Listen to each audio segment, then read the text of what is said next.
بسم اللہ الرحمن الرحیم۔ تاریخ کی کتابوں میں قوم عاد دو قوموں کو کہا جاتا ہے، عاد اولا اور عاد ثانیہ۔ ان دونوں قوموں میں 100 سالوں کا فرق لکھا گیا ہے۔ عاد ثانیہ کو قوم سمود کہتے ہیں اور قوم سمود کی طرف حضرت صالح علیہ السلام مبعوث ہوئے، جبکہ ہماری آج کی ویڈیو کا مرکز عاد اولا یعنی قوم عاد، جن میں اللہ پاک نے حضرت ہود علیہ السلام کو پیغمبر بنا کر بھیجا۔ سب سے پہلے تو بات کرتے ہیں کہ حضرت ہود علیہ السلام کی قوم یعنی قوم عاد کہاں آباد تھی۔ دنیا کے دو مشہور سمندروں بحر عرب اور بحر احمر کے درمیان عمان، حضرموت، بحرین اور مغربی یمن تک ایک وسیع صحرا ہے جس کو سرائے الاحقاف کہتے ہیں۔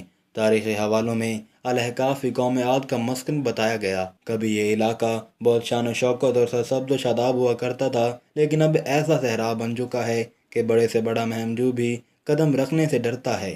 اس وقت موت کے اس وحشتناک وادی میں قدم رکھنا خودکشی کے مترادف ہے۔ خشک ریت کے ایسے بلند و بالا ٹیلے ہیں کہ اگر کوئی چیز ان میں گر جائے تو وہ لمحوں میں غرق ہو جائے۔ بے شک یہ صحرا اللہ پاک کے عذاب کی ایک بہت بڑی نشانی ہے۔ کسی زمانے میں یہ علاقہ سرسبز و شاداب باغات، ٹھنڈے پانی کے چشموں، آبشاروں اور بہت اونچی عمارتوں اور قلعوں سے بھرا پڑا تھا۔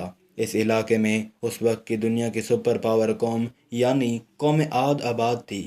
وہ انتہائی طاقتور اور مالدار قوم تھی۔ تاریخ کی کتابوں میں ان کا قد 40 ہاتھ بتایا گیا ہے اور ان کی اوسط عمر 900 سے 1000 سال ہوتی تھی۔ اللہ نے ان جیسی قوم دوبارہ پیدا ہی نہیں کی، ایسی قوم جس میں کوئی بیماری نہ تھی، لوگ بڑھاپا نہ دیکھتے تھے، نہ ہاتھ پاؤں کمزور ہوتے اور نہ ہی ان کی بینائی میں فرق پڑتا تھا۔ کہا جاتا ہے کہ اس قوم کا ایک بندہ ہمارے آج کے دور کے 1000 بندوں سے اکیلا لڑ سکتا تھا، یعنی ایسی طاقتور قوم نہ پہلے تھی اور نہ ہی بعد میں پیدا کی گئی۔ قوم عاد کی طاقت کی ایک نمایاں خوبی یہ تھی کہ اگر کوئی مرد عورت کے ساتھ ایک دفعہ ہم بستری کر لیتا تو وہ عورت ایک ہی بار میں حاملہ ضرور ہو جاتی۔ اسی خوبی کی وجہ سے وہ قوم بہت پھیل گئی تھی۔ اللہ پاک قرآن مجید فرقان حمید میں فرماتا ہے، ان جیسی کوئی قوم اور ملکوں میں پیدا نہیں کی گئی۔ ہود علیہ السلام کو یاد کرو جبکہ اس نے اپنی قوم کو احقاف میں ڈرایا۔ اس آیت میں قوم عاد کے مسکن احقاف کی بھی تصدیق ہوتی ہے۔ قوم عاد میں 13 قبیلے تھے۔ حضرت علامہ جلال الدین سیوطی رحمۃ اللہ علیہ لکھتے ہیں کہ قوم عاد ایک طاقتور، بہادر اور بت پرست قوم تھی۔ قوم عاد ہی وہ قوم تھی کہ جس نے طوفان نوح کے بعد سب سے پہلے بت کی پوجا شروع کی تھی۔ بت پرستی میں پڑنے کے بعد اس قوم نے کفر و شرک اور ظلم کی حدیں پار کر دیں۔ معاشی لحاظ سے وہ قوم ایک سپر پاور تھی، لیکن پھر انہوں نے پتھر کے خدا بنا لیے اور گمراہی، جہالت، بے حیائی، جھوٹ اور زنا جیسے گناہوں میں ڈوب گئے۔ وہ لوگ جب کسی غیر عورت سے زنا کرتے تو زنا کرتے کرتے ہی عورت کو مار دیتے تھے۔ انہی بدعمالیوں کی وجہ سے اللہ پاک نے انہی میں سے اپنے ایک نیک بندے حضرت ہود علیہ السلام کو پیغمبر مبعوث فرما دیا۔ ارشاد باری تعالیٰ ہے، اور ہم نے قوم عاد کی طرف ان کے بھائی ہود علیہ السلام کو بھیجا۔ انہوں نے کہا، بھائیو، اللہ ہی کی عبادت کرو، اس کے سوا تمہارا کوئی معبود نہیں، کیا تم ڈرتے نہیں؟ تو ان کی قوم کے سردار جو کافر تھے کہنے لگے، تم ہمیں کم عقل نظر آتے ہو اور ہم تمہیں جھوٹا خیال کرتے ہیں۔ پھر ہم نے ہود علیہ السلام کو اور جو لوگ ان کے ساتھ تھے ان کو نجات بخشی، اور جنہوں نے ہماری آیات کو جھٹلایا تھا ان کی جڑ کاٹ دی اور وہ ایمان لانے والے تھے ہی نہیں۔ حضرت ہود علیہ السلام مسلسل 50 سال تک اپنی قوم کو واعظ و نصیحت کرتے رہے، لیکن ان کی قوم جہالت میں ایسی ڈوبی تھی کہ وہ اپنے پیغمبر کی باتوں پر کان تک نہ دھرتے تھے۔ قوم عاد کے دو قبائل کلمان اور خلجان ایسے تھے کہ جن کے پاس پوری قوم کی سرداری اور حکمرانی تھی۔ جب ہود علیہ السلام مبعوث ہوئے تو کلمان قبیلے نے آپ کی مخالفت کی، لیکن قبیلہ خلجان حضرت ہود علیہ السلام کی دعوت حق پر لبیک کہتے ہوئے ایمان لے آیا، اور اس طرح حضرت ہود علیہ السلام کی طاقت میں اضافہ ہو گیا، اور لوگ جو آپ کے جان کے دشمن بنے ہوئے تھے وہ سب قبیلہ خلجان کی وجہ سے حضرت ہود سے دور ہو گئے۔ اس قبیلے کے علاوہ کوئی بھی حضرت ہود علیہ السلام پر ایمان نہ لایا، بلکہ وہ سب قوم حضرت ہود علیہ السلام کو جھوٹا کہہ کر پکارتے تھے، جسے قرآن کریم نے یوں بیان کیا۔ نبی علیہ السلام نے دعا کی، اے پروردگار، انہوں نے مجھے جھوٹا کہا ہے، پر تو میری مدد فرما۔ اللہ نے اپنے نبی علیہ السلام کی فریاد کے جواب میں فرمایا، اے نبی علیہ السلام، یہ بہت جلد اپنے کیے پر پچھتانے لگیں گے۔ اللہ تعالیٰ نے نبی علیہ السلام کی دعا قبول فرمائی اور قوم عاد پر عذاب کی ابتدا ہو گئی۔ بادلوں کے فرشتے کو حکم دیا کہ اب بارش نہ برسائی جائے۔ چشمے کے فرشتوں کو حکم دیا کہ کہ ان کے ٹھنڈے، میٹھے اور شفاف پانی سے لبریز چشموں اور آبشاروں کو خشک کر دو۔ چنانچہ دیکھتے ہی دیکھتے ان کے سرسبز و شاداب کھیت و کھلیان سوکھنے لگے اور مویشی مرنے لگے، یہاں تک کہ لوگ پینے کے پانی تک کو ترسنے لگے۔ کثیر تعداد میں پیدا ہونے والے پھل اور اناج ناپید ہو گئے۔ پوری قوم خشک سالی کا شکار ہو کر بدحال اور پریشان ہو گئی۔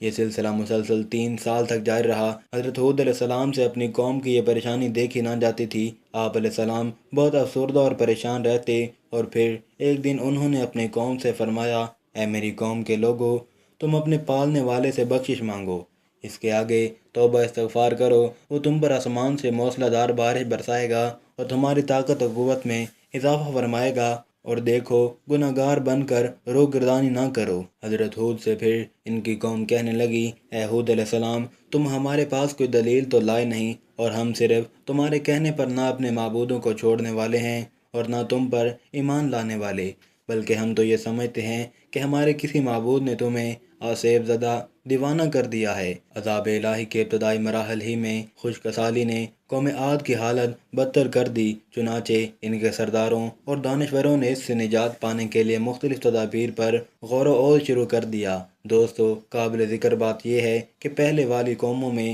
مشہور تھا کہ جب بھی کوئی مشکل کسی بھی قوم پر آتی تھی تو وہ بیت اللہ شریف کا ہی رخ کرتے تھے، جس سے ان پر وباؤں کا خاتمہ ہو جاتا۔ قوم عاد کے بزرگوں نے بھی فیصلہ کیا کہ بیت اللہ جایا جائے، چنانچہ 90 افراد پر مشتمل ایک وفد حجاز مقدس کی طرف روانہ ہوا۔ مکہ مکرمہ میں اس وقت قوم عمالقہ کی حکومت تھی اور ان کا سردار جرار بن طارق تھا۔ کہا جاتا ہے کہ جرار بن طارق کی بیوی قوم عاد سے تھی، اس لیے جیسے ہی قوم عاد کا وفد مکہ شریف پہنچا تو جرار اور اس کی بیوی نے ان کی بہت خدمت کی اور شراب و شباب کی محفل کا انعقاد کیا۔ حضرت امام طبری رحمۃ اللہ علیہ نے لکھا ہے کہ تقریباً 1 ماہ تک وہ وفد اپنے مقصد سے غافل ہو کر رقص و سرور کی محفلوں میں مشغول رہا۔ پھر ایک دن جرار بن طارق نے اپنی بیوی رقاصہ اور گانے والیوں کے ذریعے سے اشعار میں ان کو یاد کروایا کہ وہ کس مقصد سے حجاز مقدس میں آئے بیٹھے ہیں۔ پھر انہیں ہوش آیا تو یہ لوگ بیت اللہ پہنچے اور رو رو کر اللہ پاک سے بارش کی دعا کرنے لگے۔ ایک دم سے کالے بادل چھا گئے۔ قوم عاد کے لوگ خوش ہو گئے کہ ہماری دعا قبول ہو گئی اور بارش ہونے والی ہے۔ چنانچہ انہوں نے تیاری کی اور اپنے علاقے احقاف کی طرف نکل پڑے۔ لوگوں کی خوشی کی انتہا نہ رہی تھی۔ یہ دیکھ کر جیسے جیسے وہ وفد اپنے علاقے کی طرف جا رہا تھا، آسمان سے بادل بھی ان کے ساتھ ہی تھا۔ حضرت ہود علیہ السلام نے جب کالے بادل دیکھے تو وہ سمجھ گئے کہ اللہ کا وعدہ پورا ہونے کا وقت آ گیا اور اب یہ لوگ عذاب میں مبتلا ہو گئے۔ لہذا انہوں نے ایک بار پھر اپنی قوم کو مخاطب کرتے ہوئے فرمایا، اے میری قوم، یہ اللہ کا عذاب ہے جو تم پر نازل ہوا چاہتا ہے۔ پھر انہوں نے اللہ تعالیٰ کا فرمان انہیں سنایا، نہیں بلکہ دراصل یہ وہ عذاب ہے جس کی تم جلدی کر رہے تھے۔ یہ ہوا کا طوفان ہے جس میں دردناک عذاب چلا آ رہا ہے، جو اپنے رب کے حکم سے ہر چیز تباہ کر ڈالے گا۔ مگر ان بادلوں کو دیکھ کر بھی جب قوم عاد نے توبہ نہ کی، حضرت ہود علیہ السلام اپنے ماننے والے ساتھیوں کو لے کر خطیرہ نامی بستی کی طرف ہجرت کر گئے، جہاں پر اللہ تعالیٰ نے ان سب کو محفوظ رکھا۔ بس ہود علیہ السلام کی ہجرت کی دیر تھی کہ کالے بادل اور سیاہ ہوتے گئے اور کالا طوفان آ گیا۔ قرآن کریم میں ہے کہ اللہ نے تیز آندھی کا یہ عذاب 7 راتوں اور 8 دنوں تک مسلسل جاری رکھا۔ آندھی نے کسی ایک کو بھی باقی نہ چھوڑا، یہ ہر ایک کے پاس پہنچ گئی۔ غاروں کے اندر، پہاڑوں کی گھاٹیوں اور چوٹیوں، گھروں، محلات اور قلعوں کے اندر سب کو فنا کر ڈالا، یہاں تک کہ احقاف کا سارا علاقہ صحرا میں بدل گیا اور سارے لوگ اور محلات ریت میں دفن ہو گئے۔ نبی کریم صلی اللہ علیہ وسلم نے فرمایا کہ وہ آندھی جس کے ذریعے قوم عاد ہلاک کی گئی، اللہ نے ان پر انگوٹھی جتنی جگہ کے مثل ہوا کھولی تھی، پس وہ ہوا پہلے دیہات میں گئی اور وہاں کے لوگوں اور مویشیوں اور مالوں کو اٹھایا اور آسمان و زمین کے درمیان لے گئی۔